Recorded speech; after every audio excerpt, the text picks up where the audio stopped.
I do not accept the premise, which probably isn't too much of a surprise, but nonetheless, I reject the premise that the whole point of the so-called war on terror or investing in the Mujahideen was to somehow fight terrorism or to make a better world.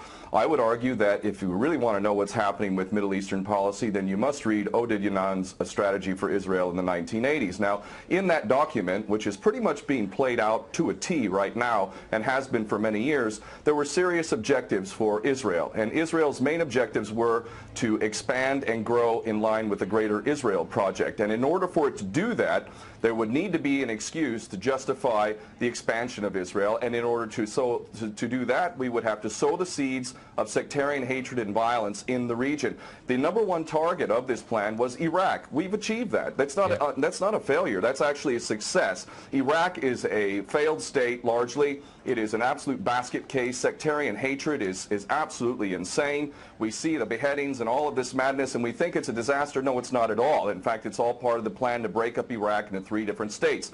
When we look at Syria, we also find that the goal is once again the same thing: sow the seeds of sectarian hatred and basically turn that nation into a basket case.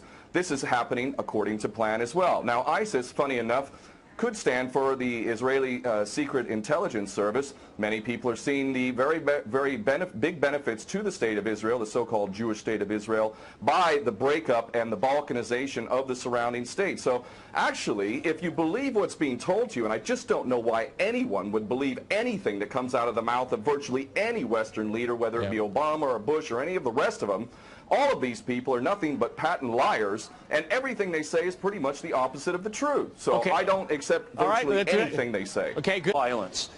Barack Obama did not bite at the opportunity to get involved in Syria a year ago. In fact, at the time when he was ready to start bombing Assad, just about 13 months ago, and he backed off as soon as the first excuse came to mind. We've been supporting ISIS. There is absolute continuity between the policies of Iraq and breaking it up and breaking up Syria as well. It is beyond naive to suggest that the U.S. doesn't have its fingerprints all over ISIS. In fact, tell me this: why has ISIS never once, or al-Nusra Front or al-Qaeda, not once have they attacked Israel? In fact, ISIS militants are getting medical attention in the Golan Heights and in Israel itself. What does that tell you?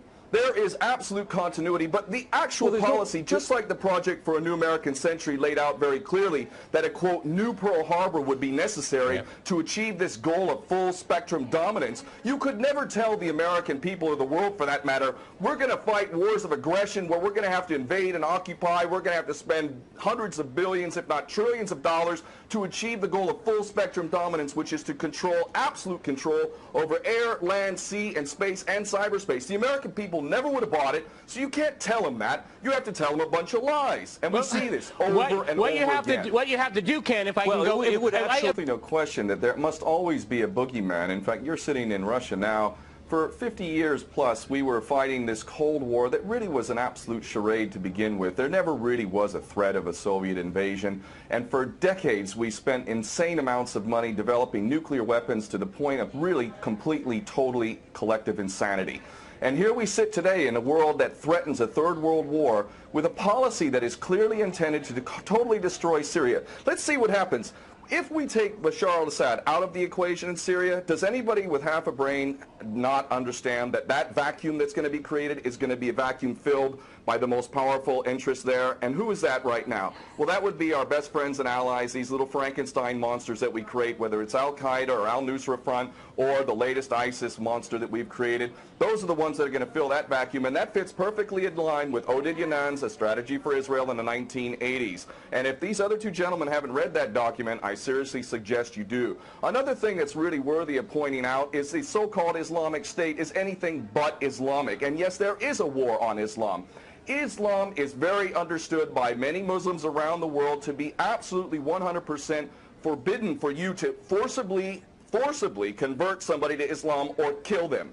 This is totally untrue. Back in the medieval times, when there was Muslim empires, it was an absolute understanding and policy amongst the Muslims who were in charge at that time that those who practiced whatever religion were allowed to continue practicing that religion, and they were not even forced to pay taxes into the Muslim empire itself. However, if people wanted to practice that religion, they would not be able to derive the benefits of the tax system and so on and so forth. The bottom line is no Muslim in their right mind would justify going in and literally executing men, women, and children simply because they don't convert to your religion. These people are not Islamic. They are creations of the monster, which is the empire of the United States and all its cohorts in Israel and England in particular. And this monster is purposely created to justify the continuing insanity of the never-ending war policy, which is really the core of America. And that is exactly why I renounced my U.S. citizenship. This madness cannot be considered anything but the major threat to the world.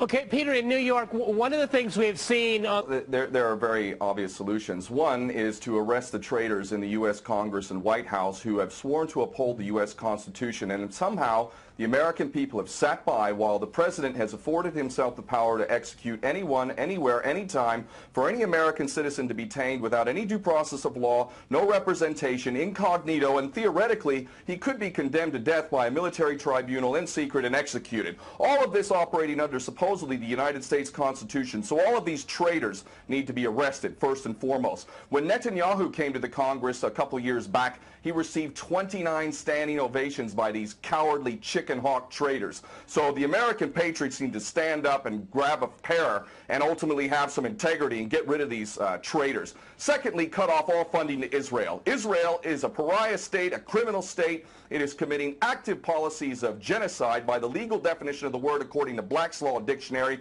That country needs to be cut off right now. All of their attention needs to turn inward. Stop your little empire endeavors and full spectrum dominance and all of this sort of madness. Start taking care of your infrastructure back home. Start taking care of the American citizens who have worked their whole lives and now find themselves wondering how they're going to keep a roof over their head. All of that is very obvious and very sensible. Or America can continue to decline into an absolute total pariah state, hated and resented around the world, and maybe bring the whole world into World War III. I would prefer that we do the former instead of the latter, but ultimately we need some serious change in government, and that means getting rid of these traitors.